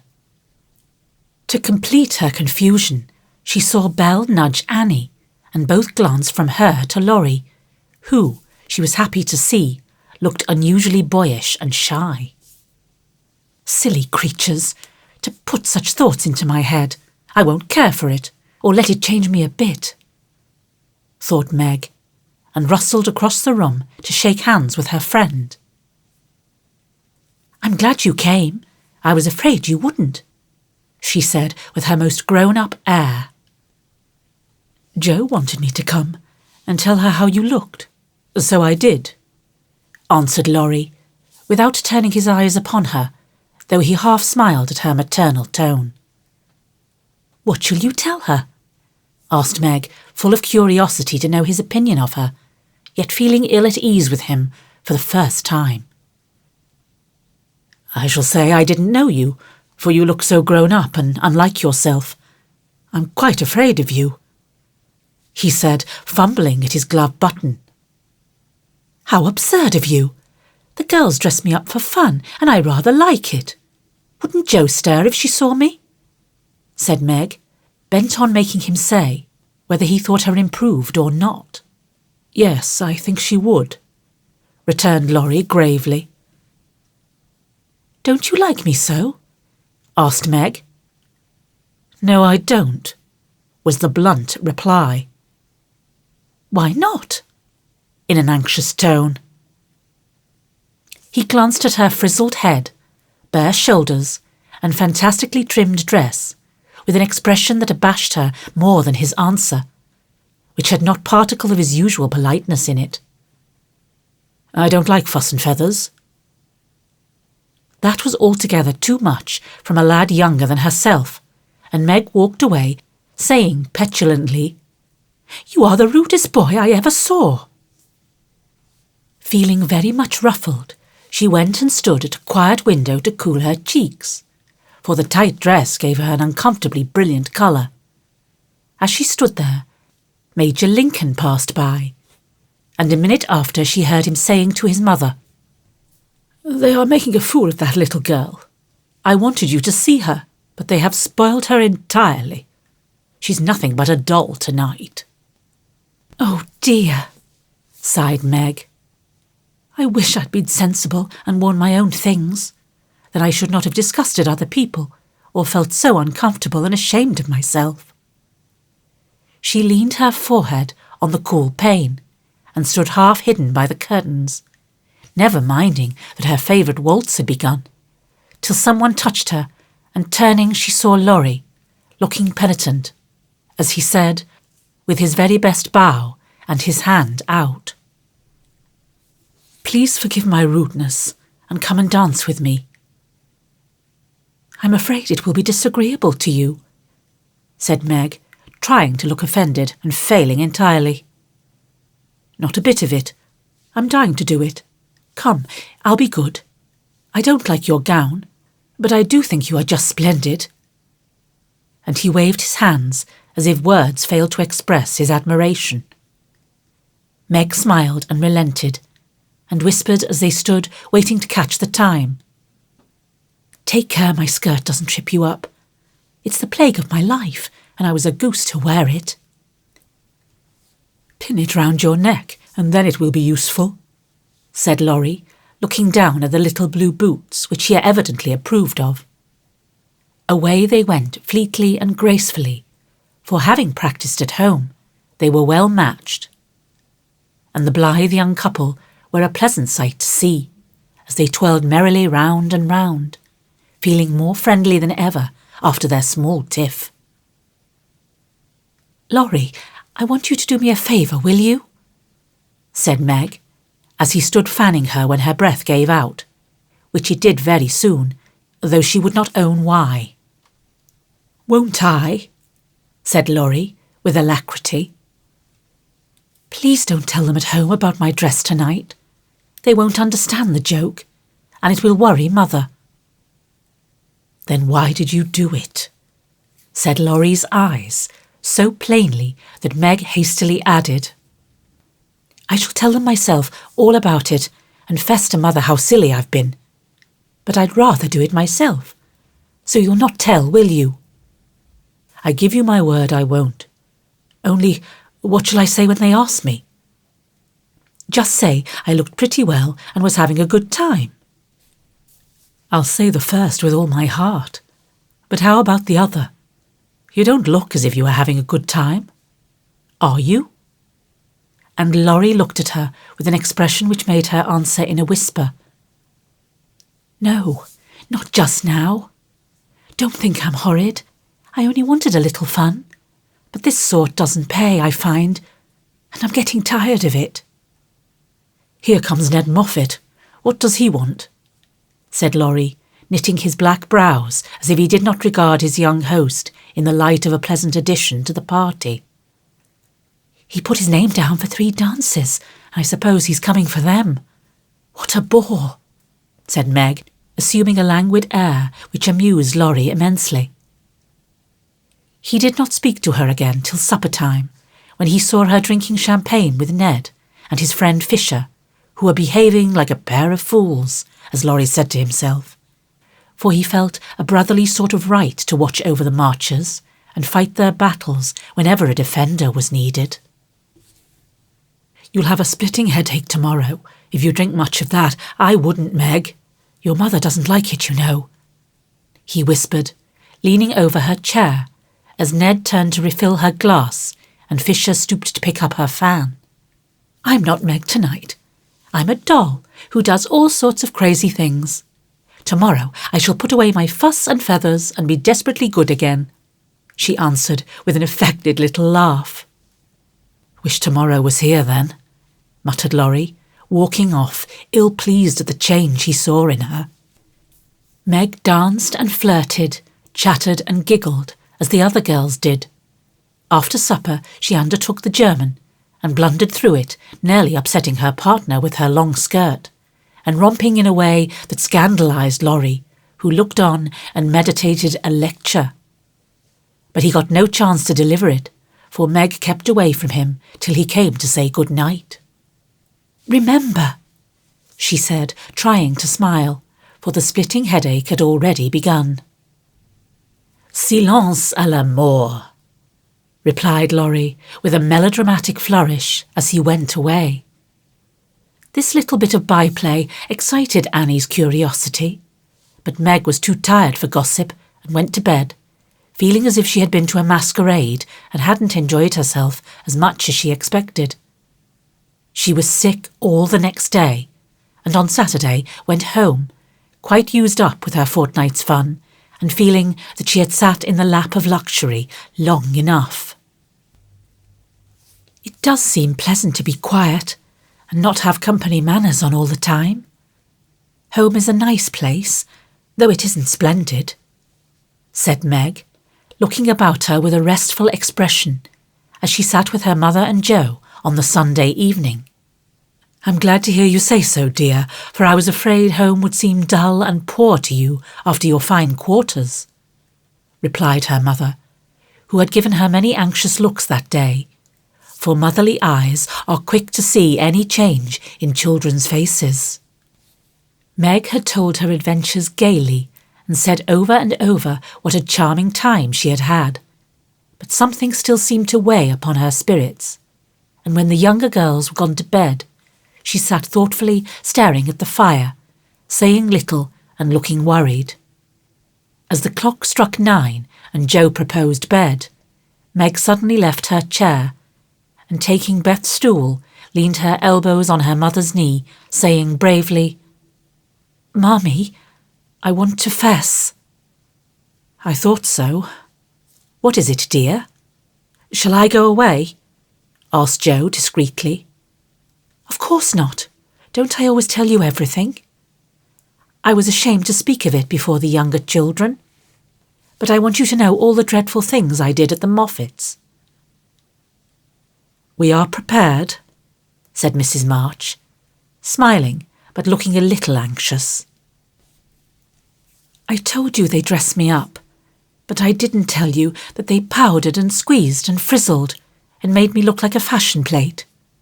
Laurie thought I wasn't proper. I know he did, though he didn't say so. And one man called me a doll. I knew it was silly, but they flattered me and said I was a beauty and quantities of nonsense. So I let them make a fool of me. Is that all? asked Jo, as Mrs Marsh looked silently at the downcast face of her pretty daughter, and could not find it in her heart to blame her little follies. No, I drank champagne and romped and tried to flirt, and was altogether abominable, said Meg self-reproachfully.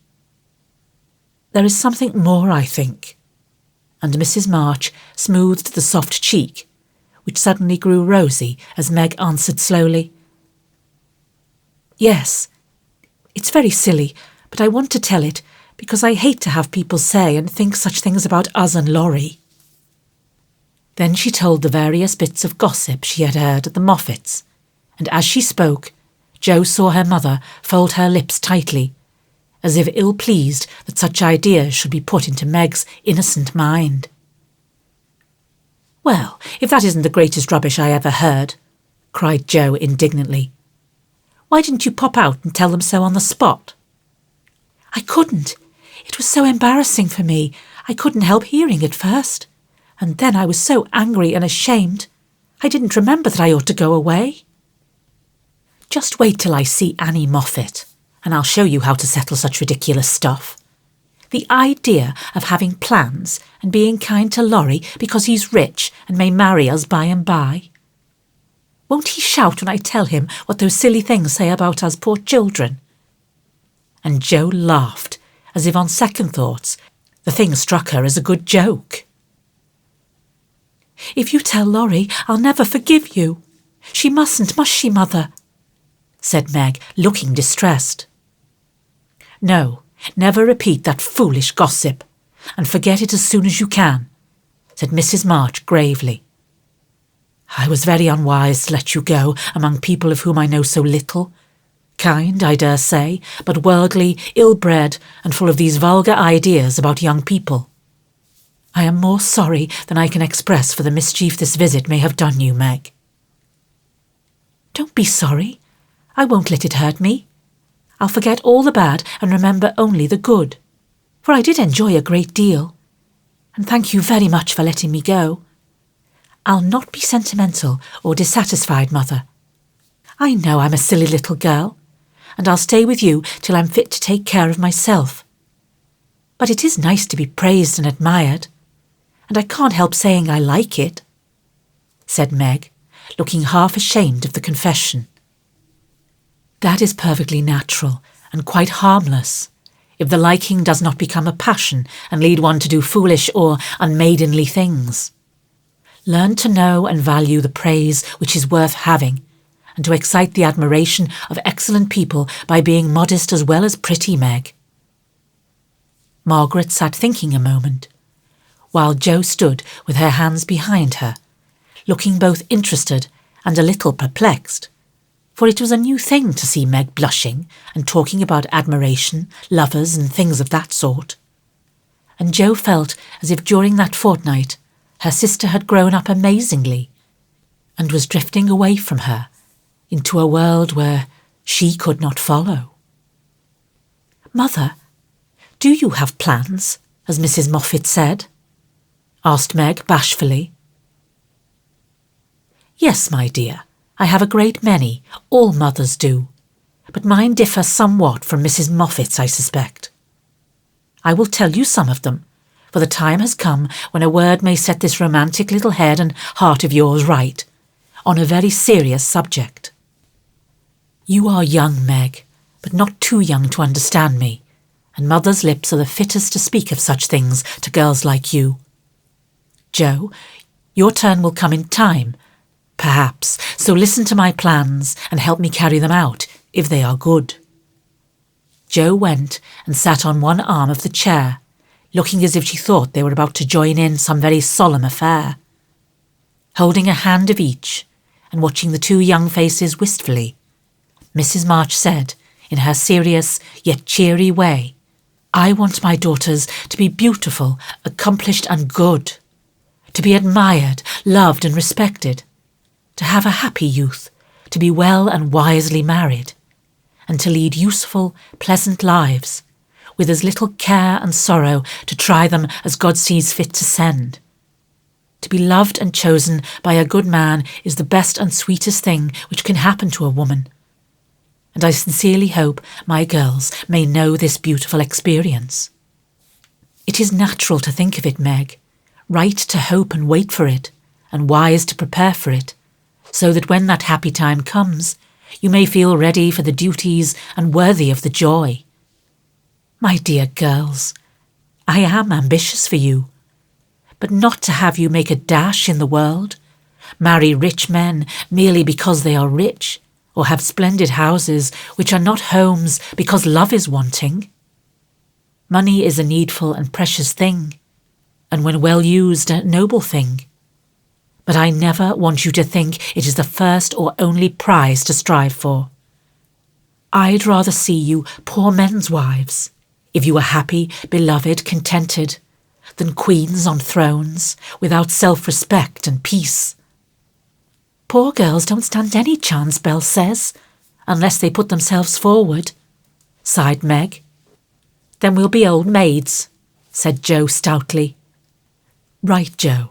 Better be happy old maids than unhappy wives or unmaidenly girls running about to find husbands, said Mrs Marsh decidedly. Don't be troubled, Meg. Poverty seldom daunts a sincere lover. Some of the best and most honoured women I know were poor girls, but so love-worthy that they were not allowed to be old maids. Leave these things to time. Make this home happy so that you may be fit for homes of your own if they are offered you, and contented here if they are not. One thing remember, my girls. Mother is always ready to be your confidant, Father to be your friend, and both of hope and trust that our daughters, whether married or single, will be the pride and comfort of our lives. We will, Marmee, we will, cried both, with all their hearts as she bade them good night.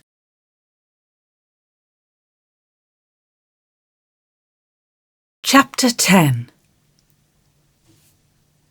As spring came on, a new set of amusements became the fashion, and the lengthening days gave long afternoons for work and play of all sorts. The garden had to be put in order, and each sister had a quarter of the little plot to do what she liked with. Hannah used to say, I'd know which each of those gardens belonged to, even if I seen 'em in China. And so she might, for the girls' tastes differed as much as their characters. Meg's had roses and heliotrope, myrtle and a little orange tree in it. Jo's bed was never alike 2 seasons, for she was always trying experiments. This year it was to be a plantation of sunflowers, the seeds of which cheerful land-aspiring plant were to feed Aunt Cockletop and her family of chicks. Beth had old-fashioned fragrant flowers in her garden, sweet peas and mignonette, larkspur, pinks, pansies and southernwood, and catnip for the pussies. Amy had a bower in hers, rather small and earwiggy, but very pretty to look at, with honeysuckle and morning glories hanging their coloured horns and bells in graceful wreaths all over it, tall white lilies, delicate ferns, and as many brilliant, picturesque plants as would consent to blossom there. Gardening, walks, rows on the river, and flower hunts employed the fine days, and for rainy ones they had house diversions, some old, some new, all more or less original. One of these was the P.C., for as secret societies were the fashion, it was thought proper to have one, and as all of the girls admired Dickens, they called themselves the Pickwick Club. With a few interruptions, they had kept this up for a year, and met every Saturday evening in the big garret, on which occasions the ceremonies were as follows. 3 chairs were arranged in a row before a table on which a lamp, also 4 white badges, with a big P.C. in different colours on each, and the weekly newspaper called the Pickwick Portfolio, to which all contributed something, while Jo, who revelled in pens and ink, was the editor. At 7 o'clock, the 4 members ascended to the clubroom, tied their badges round their heads, and took their seats with great solemnity. Meg, as the eldest, was Samuel Pickwick. Jo, being of a literary turn, Augustus Snodgrass.